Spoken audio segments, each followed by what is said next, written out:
చైనాలో ఇప్పుడు శారీరక శ్రమ చేయగలిగిన యువతరం తగ్గిపోయింది. ఆ యువతరంలో ఎక్కువ మంది ఎవరైతే ఇవాళ ఉన్న యువతరంలో ఎక్కువ మంది ఓ రకంగా 8 అవర్స్ డ్యూటీలు, 10 అవర్స్ డ్యూటీల వైపుకే ఇంట్రెస్ట్ చూపెడుతున్నారు.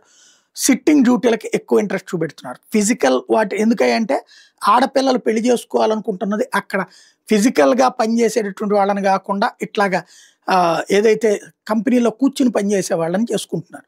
అక్కడ ఆడపిల్లలే అతి తక్కువగా ఉన్నారు. దాంతో వాళ్ళకు పెళ్లి చేసుకోవడం కోసం వీళ్ళ వ్యవహారం అట్లా అయింది. దాంతో పాటు వృద్ధుల సంఖ్య పెరిగిపోయింది. మానవ వనరుల కొరత ఏర్పడింది. వాస్తవంగా మ్యానుఫ్యాక్చరింగ్ సెక్టారే చైనాకి లైఫ్.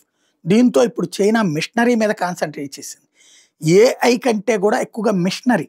అక్కడ రోడ్లు వేయటానికి కూడా తాజాగా 158 కిలోమీటర్ల హైవేకి కంప్లీట్‌గా డ్రోన్లు, రోబోట్స్‌తో కన్‌స్ట్రక్షన్ చేస్తుంది.